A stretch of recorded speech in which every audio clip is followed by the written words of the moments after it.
Kadangan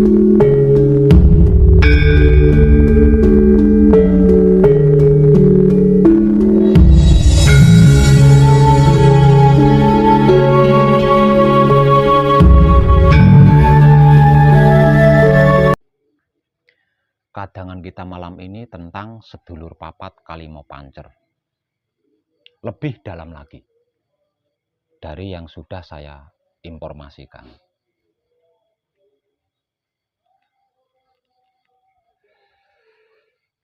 Bahwasanya tidak ada ilmu kesaktian Jaya Kawijayan model apapun yang kehebatannya melebihi sedulur papat kalimo pancer.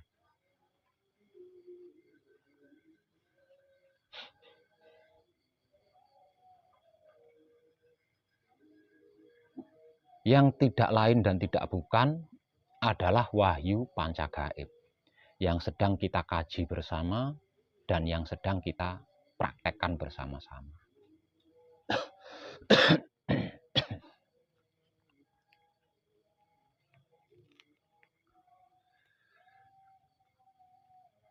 Artinya, di dalam dunia keilmuan itu tidak ada satupun yang lebih tinggi atau lebih hebat dibandingkan wahyu pancagaib. Kenapa saya sampai bisa memastikan seperti itu?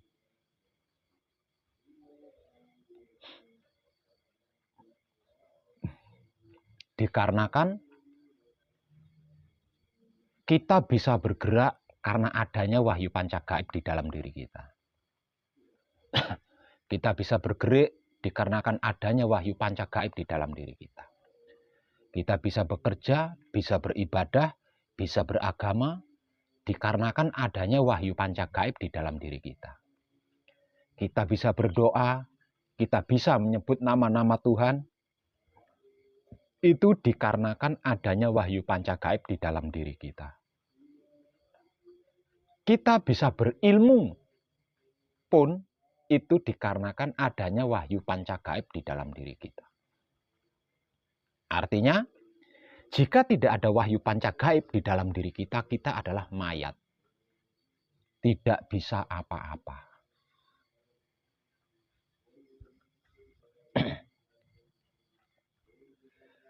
Lalu, lebih dalam tentang sedulur papat kalimo pancer atau wahyu pancagaib itu seperti apa?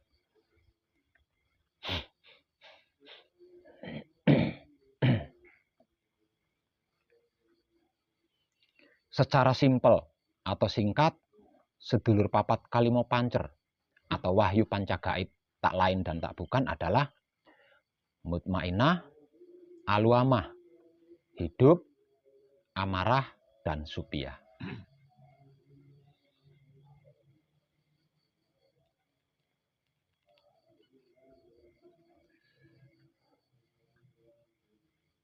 Dan sesungguhnya, kehidupan yang tepat adalah karya kerjasama daripada sedulur papat kalimo pancer ini atau wahyu pancagaib. Tanpa kerjasama sedulur papat kalimo pancer atau wahyu pancagaib, kehidupan model apapun tidak akan pernah tepat. Tidak akan pernah tepat.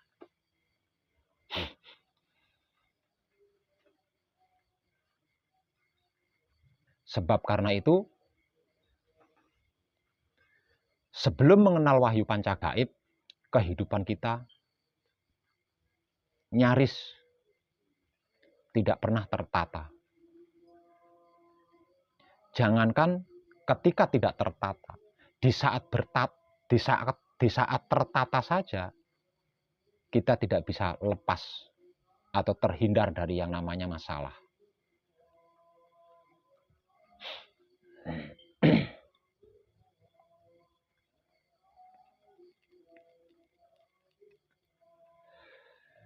Sedulur papat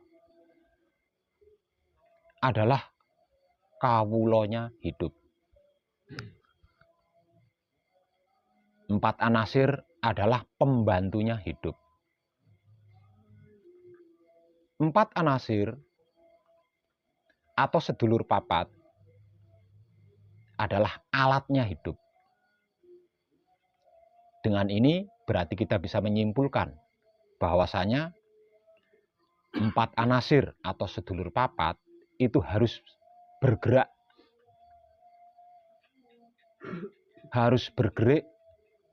sesuai kehendak hidup, bukan kehendak mereka berempat sendiri-sendiri. Nah, selama ini apapun yang terjadi dan apapun yang kita alami, apapun yang kita lakukan, bisa dipastikan 99% itu adalah kehendak empat anasir kita atau sedulur papat kita. Bukan kehendak hidup kita. Sebab karena itu kita selalu bermasalah. Di dalam sikon apapun kita selalu bermasalah. Dikarenakan pergerakan dan pergerikan yang kita lakukan itu bukan atas kehendak hidup, melainkan atas kehendak empat anasir atau sedulur papat.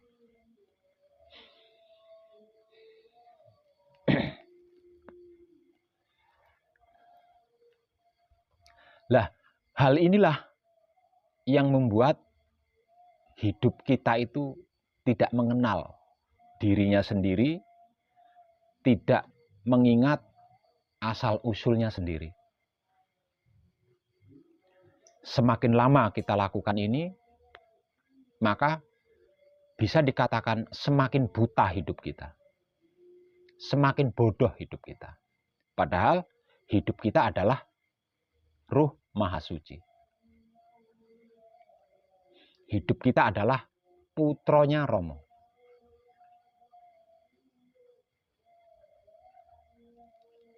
Namun seumur hidup dia tidak bisa menunjukkan kuasanya sebagai putra Romo. Dikarenakan seumur hidup selalu dibodohi oleh sedulur papat kita atau empat anasir kita.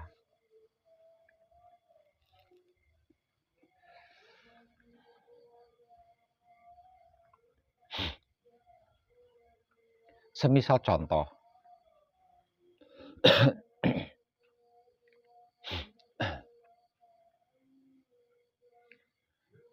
kita melakukan belajar ilmu, jangan dikira itu kehendak hidup. Hidup memang yang menggerakkan. Ketika kita belajar ilmu, yang menggerakkan jiwa raga kita adalah hidup. Tapi yang menghendaki pergerakan itu bukanlah hidup, melainkan empat anasir atau sedulur papat kita.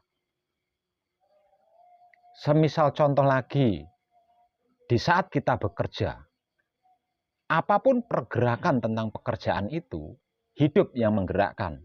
Tapi yang menghendaki bekerja itu bukanlah hidup, melainkan empat anasir kita atau sedulur papat kita.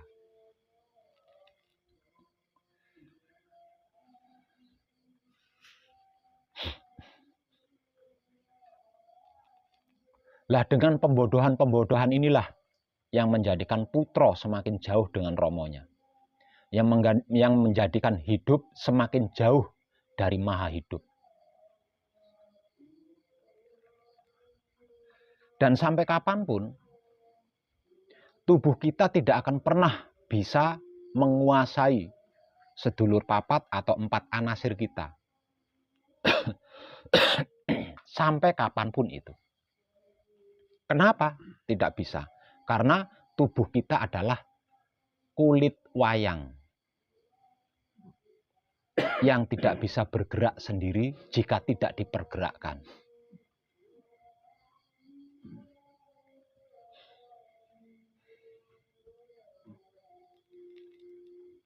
Lah, sedulur papat atau empat anasir inilah yang saya sebut-sebut sebagai potensi maha dasar di dalam diri kita. Kenapa empat anasir atau sedulur papat ini saya katakan potensi maha dasar di dalam diri kita? Karena empat anasir atau sedulur papat ini adalah esensi kesaktian Maha Suci atau esensi kesaktian Romo.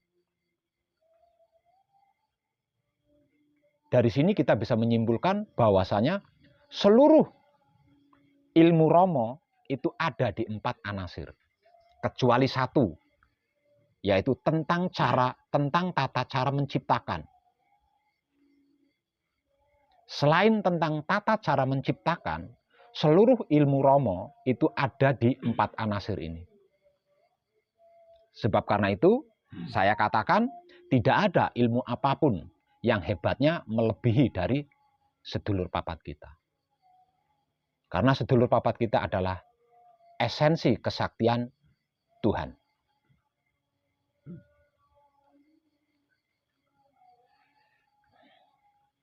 Lah, 4 esensi kesaktian Tuhan ini tidak bisa digunakan selagi hidup kita belum menyadari dirinya. Hidup kita belum ingat kepada asal-usulnya.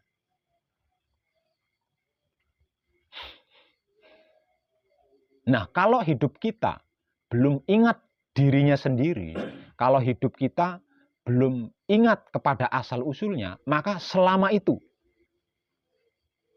tubuh kita akan menjadi permainan 4 anasir.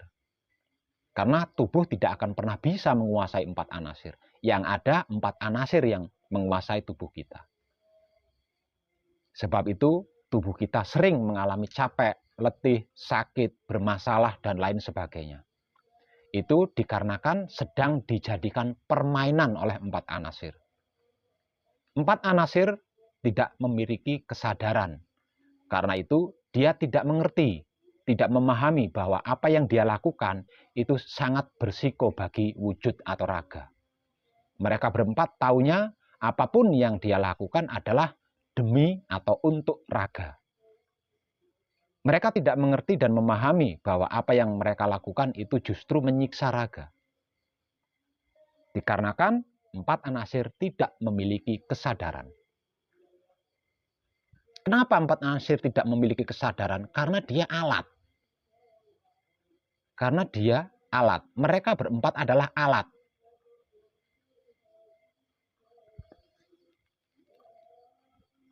Dicipta dan didesain hanya untuk alat atau sebagai alat. Jadi tidak dilengkapi dengan kesadaran. Maka apapun yang dia lakukan, dia tidak tahu sesungguhnya itu justru merusak raga atau wujud. Jadi jangan pernah merasa bisa menguasai sedulur papat kita atau 4 anasir kita kalau hidup kita belum menyadari dirinya atau belum mengingat asal-usulnya. Karena apapun yang kita lakukan, sebaik apapun yang kita lakukan, itu adalah mereka berempat. Dan itu tidak akan pernah ada akhirnya. Sebelum jatah kehidupan kita di dunia ini berakhir. Ketika jatah kehidupan kita di dunia ini berakhir, barulah mereka berempat itu tahu, bukan sadar, tapi tahu bahwa apa yang mereka lakukan justru membunuh atau merusak wujudnya. Nah, sebelum jatah kehidupan di dunia ini habis, mereka tidak akan pernah tahu. Karena mereka ngertinya memperbaiki tubuh atau memperbaiki wujud. Jadi, mayoritas kehidupan di dunia ini, bagi mereka-mereka yang belum mengenal apa dan bagaimana itu wahyu pancagaib, sesungguhnya itu hanya sebatas peperangan atau perselisihan antara mereka berempat.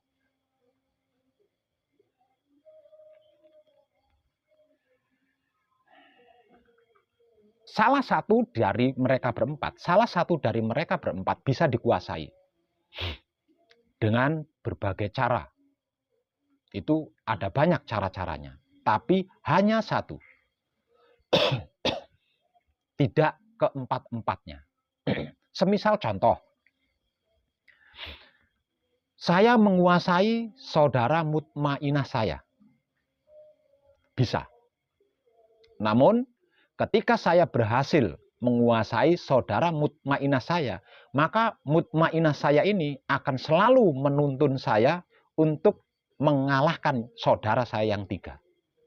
Maka keempat-empatnya ini sama-sama kuatnya, sama-sama hebatnya, sama-sama saktinya. Dikarenakan mereka berempat adalah esensi kesaktian Tuhan. Jika harus diadu, dipertandingkan, tidak akan ada yang kalah, tidak akan ada yang bisa mati. Sampai akhir zaman pun, pertarungan mereka berempat tidak akan pernah berakhir.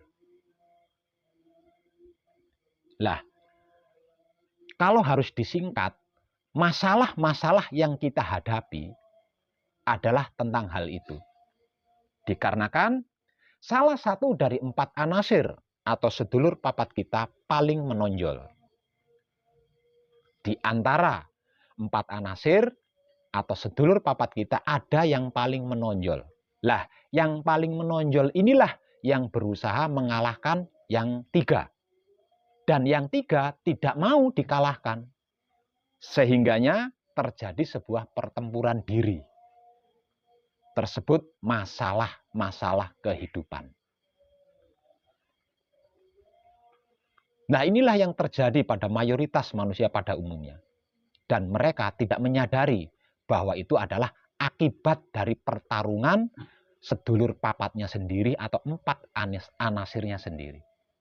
Ini tidak akan pernah berakhir selama seseorang itu tidak berupaya mengenal hidupnya.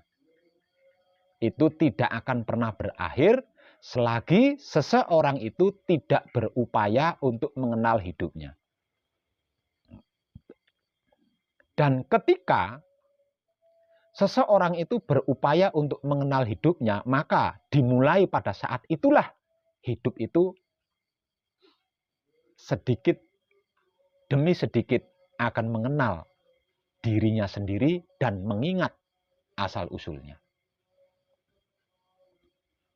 Dan setelah hidup kita mengenal dirinya sendiri dan mengingat asal-usulnya sendiri, maka satu persatu 4 alatnya akan terkuasai.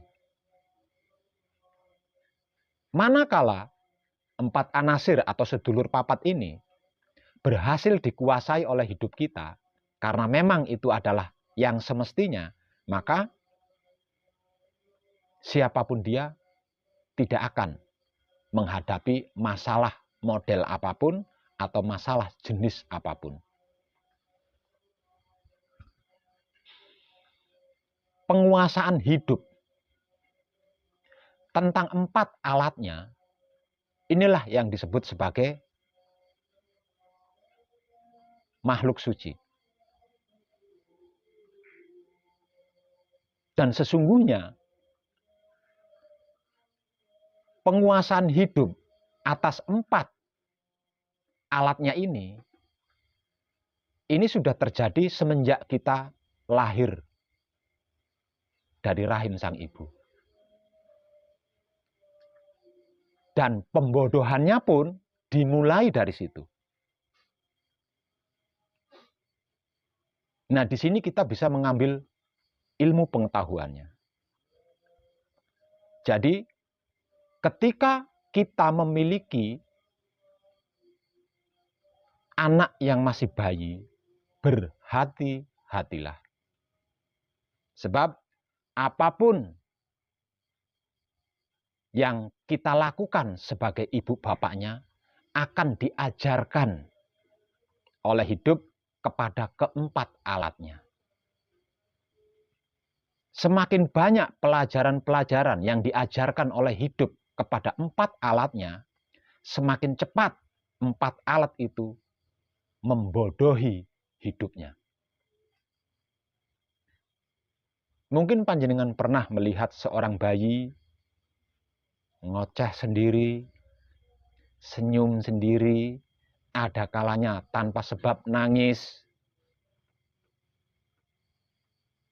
Jadi jangan anggap remeh seorang bayi.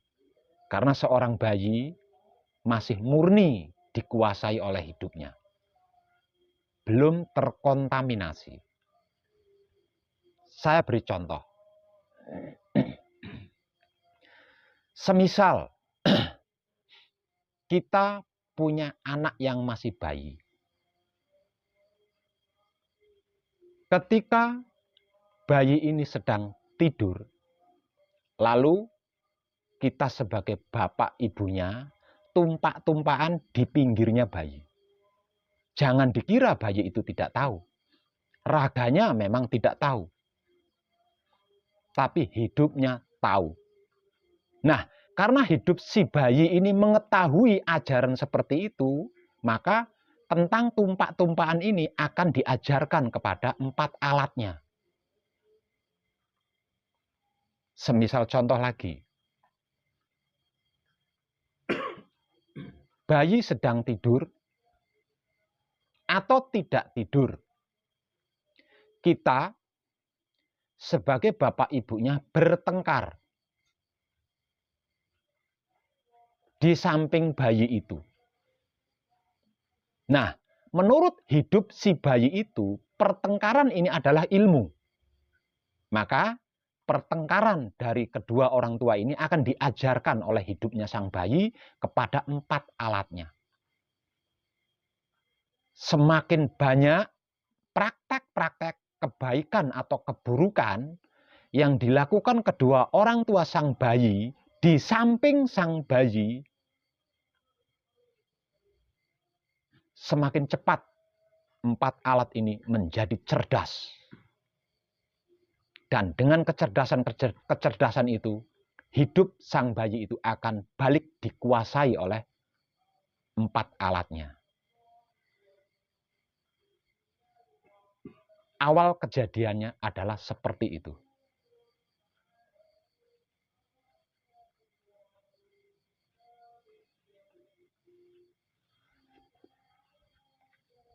Nah, dari informasi ini, kita bisa mengambil ilmu pengetahuannya. Ketika kita memiliki anak yang masih balita, masih bayi, hati-hati. Jangan melakukan hal-hal yang tidak baik di samping bayi. Dikarenakan apapun yang terjadi di samping bayi itu akan diajarkan oleh hidupnya si bayi kepada 4 alatnya. Lah, dengan pelajaran-pelajaran itulah 4 alat ini berbalik menguasai hidup. Dan hidup menjadi bodoh. Sehingganya bisa diperalat oleh alatnya sendiri.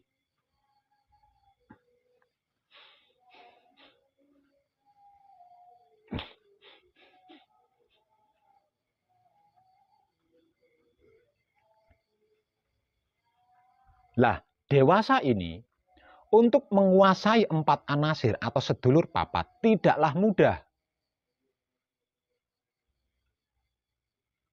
Karena sudah bertahun-tahun mereka berempat mendapat ilmu-ilmu pengertian, ilmu-ilmu pemahaman, ilmu-ilmu pengetahuan berbagai jenis.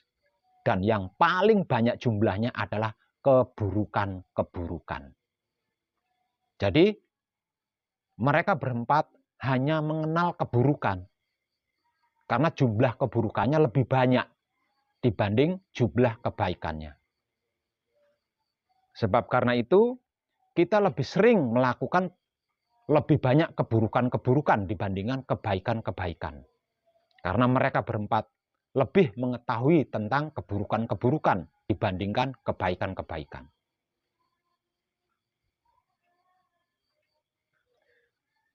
Dengan informasi ini, kita tidak bisa menyalahkan kedua orang tua kita. Dikarenakan kedua orang tua kita belum tahu tentang hal ini. Lah, kita yang sudah tahu, maka jangan melanjutkan warisan konyol ini. Mau baik, mau buruk, usahakan jauh dari bayi. Mau baik, mau buruk, usahakan jauh dari bayi. Jangan lakukan di samping bayi. Hanya dengan begitu, si bayi ini murni hanya akan mendapat bimbingan yang murni pula atau tuntunan yang murni pula dari hidupnya sendiri, bukan hasil asumsi dari luar atau dari kedua orang tua.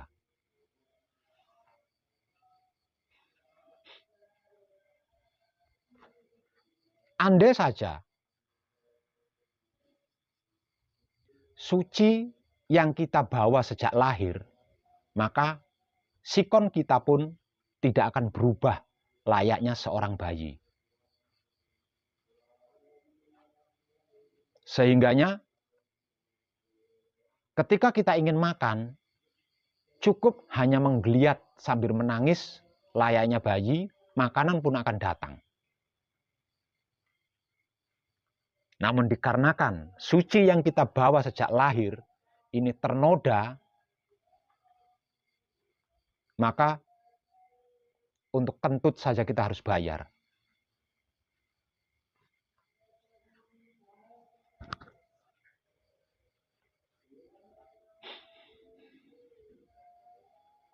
Untuk bisa menguasai sedulur papat atau 4 anasir sekaligus, sekali lagi saya katakan itu bukan hal yang mudah karena mereka terlanjur sakti, terlanjur cerdas karena belajarnya sejak bayi hingga setua ini. Hanya ada satu cara, satu teknik, satu jalan termudah dan terdekat, yaitu wahyu pancagaib, yang tak lain dan tak bukan mereka berlima itu sendiri yang diupayakan untuk saling mengenal satu dan lainnya. Sesungguhnya proses yang terjadi di dalam pengkajian wahyu pancagaib adalah proses memperkenalkan masing-masing mereka berlima agar tidak saling berdebat, menyakiti, atau saling menguasai. Dengan itu, hidup akan menyadari dirinya sendiri dan mengingat asal-usulnya.